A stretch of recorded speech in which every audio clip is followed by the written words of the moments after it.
Blessed risings, good afternoon or good evening, depending on where in the world you are tapping in from. You got to keep in mind that Keep It P podcast is a global show. And today, on this episode of FBA Fixation, we will be discussing the 1811 German Coast Uprising in New Orleans, Louisiana. You guys are going to want to stay tuned. We got a lot of information on that in case you didn't know, in their attempt to erase history. We'll be back after these brief messages. FBA fixation. It's just that FBA fixation, y'all.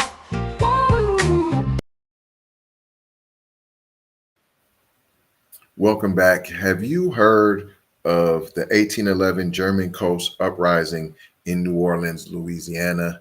They'd want you to believe wholeheartedly that it was 500 African people speaking 50 different languages that rose up and they battled the vicious slave owners, and that's who did it. And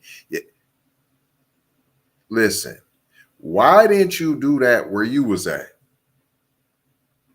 If you got all these magic fighting skills all of a sudden, why didn't you? Where's this anger? Where's this rise? Where's this warrior spirit at? Fair use.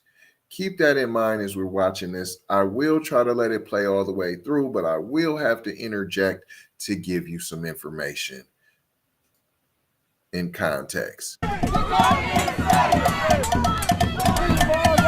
You're listening to the beat of a freedom fight that echoes across the centuries. Each step on this 26-mile march along this Louisiana road is a measure of a story that has been suppressed until now. What's happening here represents a piece of history you probably never learned in school. The horses trot to the pulse of revolution. The muskets and machetes are a response to the daily horrors and dehumanization faced by an enslaved people. And each part, each player, is in sync to form a present-day representation of the nation's largest slave revolt. The 1811 slave revolt outside New Orleans is so unknown, you probably wouldn't even recognize its name, the German Coast Uprising. It's a significant part of history because even before the civil rights movement of the 60s and even the 50s, you see that there was a desire for freedom way back in the 1800s. In 1811, these enslaved rebels had the most radical idea of freedom and emancipation in the United States at that time. Hey fam, I'm Imayan. Today, we're gonna travel back in time so I can tell you why there's this plaque marking the nation's largest slave rebellion and why you've probably never even heard of that uprising. Spoiler alert, it's by design. How come y'all don't call it a slave rebellion? How come you don't call it a slave revolt? Why do you call it an uprising? Just questions. Please continue. Oh, now you This do. is what more than $1 million There's no looks signage. like. It's costumes, props, planning, and people. In 1712, Louisiana. This is what more than $1 million looks like. It's costumes. That couldn't have went into no cut and check, but I guess you gotta get more advisory boards and councils and more meetings and more HR 40 bluff. Props, planning, and people. In 1712, Louisiana only had 10 Africans. By the start of the Civil War in 1860, the state had more than 330,000 enslaved people. Would those be FBAs maybe that you was and just question. Hundreds of years later, the descendants of the African diaspora are walking alongside each other as a reminder of a historic event. When a slave named Charles Deslondes plotted what would become the nation's largest slave revolt 208 years ago, he couldn't have envisioned that much money or an artist named Dred Scott reimagining his rebellion for the 21st century. And I wanted to do this because I'm very interested in the past, how the past sets the stage for the present. And I think it's really important for people to learn about this history, but also to think about how we get free today. Scott first conceived of the idea 8 years ago and has spent the last 6 pulling together this massive reenactment, which is happening about 30 miles outside of New Orleans. The project features hundreds of reenactors taking on the roles of enslaved people fighting for their freedom in a place where you can still see pristine plantations 154 years after the Civil War. My great-grandparents came to the United States as slaves. My great-grandmother came to the United States through North Carolina as a slave. My great-grandfather came through the Caribbean islands as a slave here in Louisiana. And my mother was born on a plantation, so that also has kind of spurred the curiosity in me. Pastor Donald Ray August Sr. is a son of La Place, Louisiana, and he leads a church that he says sits on the land of former slaves' quarters.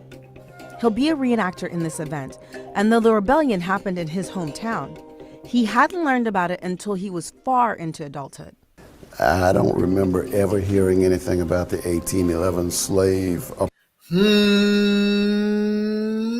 Where's the warrior spirit? Where's the pass down the legacy of uprising, of revolt, of rebellion? Where's that at? If it's in you, it's in you, right? It comes from the DNA. It's passed down, right? But no, this is quiet, hush, hush. Your mom knew, right? She was born into it, right? How come she didn't tell y'all about that? Uprising. Even the elders in this area spoke very little about something that occurred here. So it's that unspoken, maybe even uncomfortable part of history. Scary, maybe scary.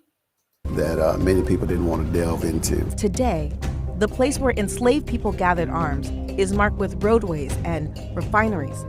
It's in the shadow of these modern-day structures that Scott's art unfolds in St. John the Baptist, St. Charles, and Orleans parishes. I'm standing on the grounds that helped kill the myth of the happy slave, and it all happened just 1 year before Louisiana gained statehood. It was raining on January 8th, 1811, when Charles Deslondes and a group... Charles Deslondes. Let me tell you some history before we go into this. He was the son of a slave and a slave master. He was born in Haiti, but he moved to Louisiana after the Haitian Revolution, even though he was a slave driver on the Woodland Plantation in St. John, Parish, Louisiana. Charles always despised his slave master. Did you hear what he was? Even though he was a slave driver. So this man who they say led the slave revolt, Charles Deslondes, was actually a slave driver. You can get all of this stuff on Von Savage Media on my X, formerly known as Twitter. If you follow that, I have all kind of interesting videos, and their attempts to erase our history are all on there. Shout out to North Star TV. Do you hear me? He was a slave driver. This is the original tether. This is the definition of being a tether. That's why we delineated, and we don't want you in the mix, right? Even when the Haitians did what they did, what did they do? They got rid of all the Hakuna Matatas first. So he was a slave driver on the Woodland Plantation in St. John Parish, Louisiana. But Charles always despised his slave masters, though, even though he was a slave driver himself.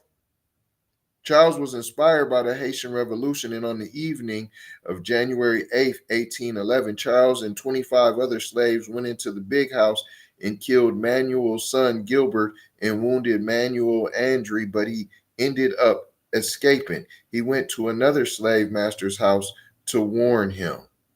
Y'all couldn't kill the one person you were supposed to get? Huh? Or was you scared to actually officially kill the slave master? We got his son, but do we really want to kill the big boss? We really want to kill master now? Do we really want to get master?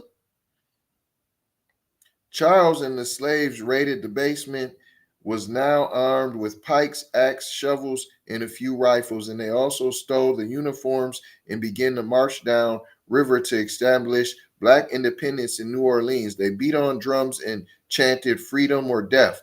Why would you sound the alarm like that? Why wouldn't you be stealth and sneaky and a sniper? Huh? Why are you announcing that the war is coming? Why are you announcing that the revolution is coming? Why are you doing that? Why are you preparing them? It sounds like you're actually ringing the alarm bells. On the way to New Orleans, Charles Deslondes and the slaves burned down plantation crops and storehouses. The revolt grown to between 200 and 500 slaves as other slaves joined in. How are you joining in and understanding what's going on if it's 500 slaves but over 50 different languages? And then why did only say it's only 25? So there was hundreds and hundreds of slaves, but only 25 was really involved in the revolt. That you don't call it a revolt, that you actually just call an uprising. It continues. Francois Trepanier was a slave owner that kept a slave named Gustave as a pet. He even put him on a leash, the original tether, the OG tether, and would throw food at him. One of his slaves warned him about the revolt, but he didn't pay it any mind. He was killed by the revolt. The white citizens of the city of New Orleans began to panic, and Governor William C.C. Claiborne established a 6 p.m. curfew for black people, closed all bars, and created an army to fight the slaves. So there was just regular black people walking around that weren't slaves so they could be freely walking around at 6 p.m.? Oh, you mean them slave drivers? Oh, you mean them house Negroes? Oh, you mean them tethers that did the master's bidding? Oh, okay. That's who was walking around at 6 p.m. Okay, right. Got you. So he created an army to fight the slaves. Manuel Andre also created his own army of plantation owners. Out of 500 or more slaves, the armies only took 25 prisoners and killed the rest. Right? Is that not interesting? After 2 days, the bloodhounds discovered Charles and he surrendered. Of course he did. Why? He didn't go out fighting, right? In revenge for his son's murder, Manuel Andre cut off Charles' arms, shot him, and threw his remains in a fire. They also decapitated all of the slaves and put the heads on display along River Road and stretched over 60 miles from the Woodland Plantation to the French Quarter, Jackson Square. They wanted to send a message to other slaves that wanted to revolt. Sending messages. Let's continue. A group of an estimated 25 slaves attacked the sleeping owner, Manuel Andre, killed his son, and started a rebellion. They wanted to start a free republic for black people in New Orleans. Louisiana's uprising was partially inspired by news of Haiti's revolution. That anti-slavery rebellion won freedom for enslaved people and created the sovereign island nation in 1804.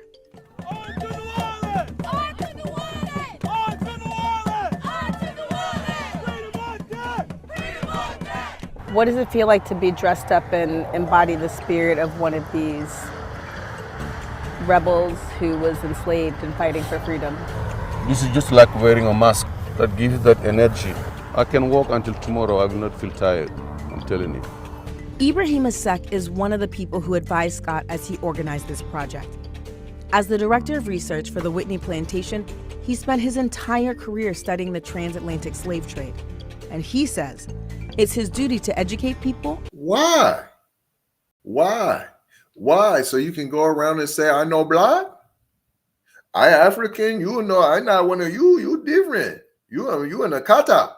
So you can do that? About the African diaspora. Some people don't want you to be educated because, educated people cannot be enslaved. I met people who had traveled from as close as Mississippi and as far off as Washington, D.C. to participate in this demonstration. There were also many locals. Having the community's involvement was a must for Scott, a person who more than 30 years ago named himself after the man in the Supreme Court's most infamous decision. In 1847, Dred Scott unsuccessfully sued for his freedom. 10 years later, our highest court said no person of African ancestry, whether they were free or enslaved, could become a U.S. citizen. This particular story is also suppressed because from day one, the governor actually spun the story as there's not much to see here. The French colonial society was terrified of this slave rebellion and the possibility that it could have been successful. They also wanted to downplay its significance because they didn't want people to think there was huge numbers of revolting and rebelling enslaved people. Another reason this major event is lesser known may be because of this: Jim Crow. Jim Crow was another trauma, another layer of trauma. I think that trauma. Hold on. So you believe it was trauma? Now, do y'all hear this coming straight out my man's mouth? You hear he can't barely talk English. You know that he's African, and he's telling you about the trauma that Black Americans suffered from Jim Crow. Will you listen to him? That newer trauma just did hide the old trauma. The segregationist laws across the Deep South made Black people second-class citizens until the Civil Rights Act passed in 1964. Unlike 1811, the 2019 version of the rebellion successfully makes it to New Orleans. Scott was deliberate in his choice not to visualize the uprising's brutal ending. That white people did some terrible things during the times of slavery, that's not news. What is news is that Black people had... It is news. It's very much so news, sir. People wasn't knowing that white people was eating their slaves, and they got books called The Delectable Negro. We did that story. Y'all need to check that out if you're not subscribed to this channel. We have multiple channels so that you can get the information in these stories.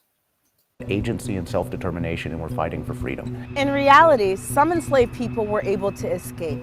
Others were captured and returned to bondage. And 45 people, including Charles Deslondes, were sentenced to death.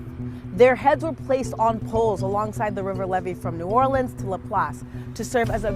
I thought you said all 500 slaves was killed besides 25 of them.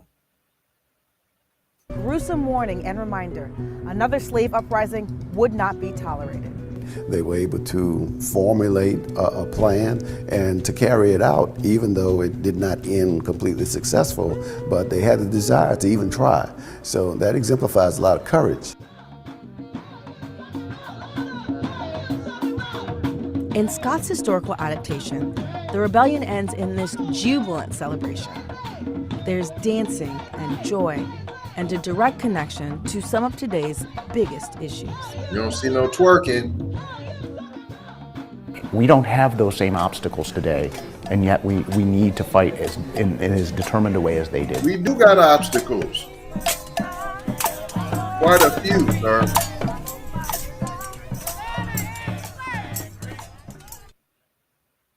And just if you want to see,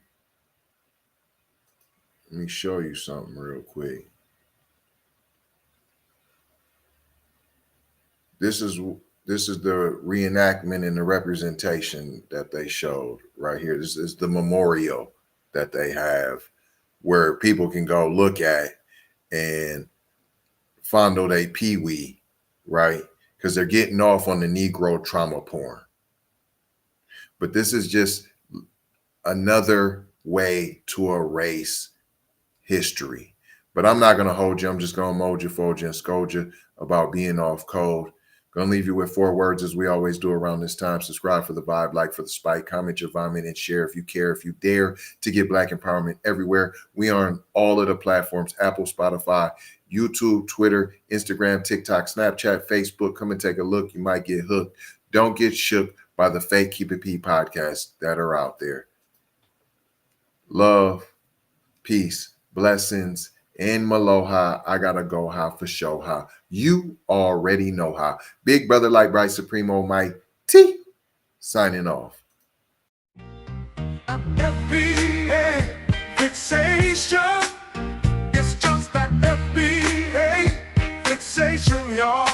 Woo! FBA fixation.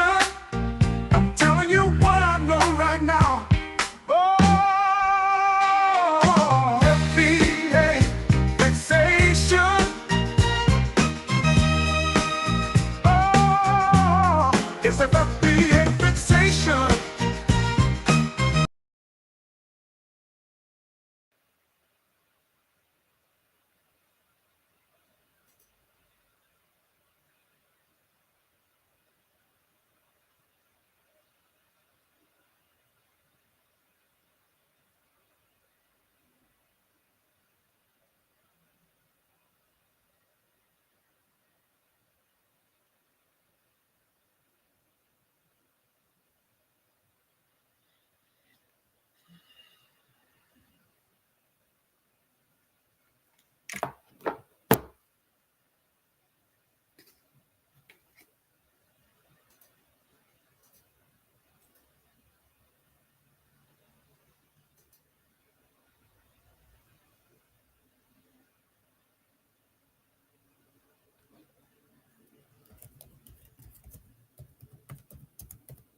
Sheesh.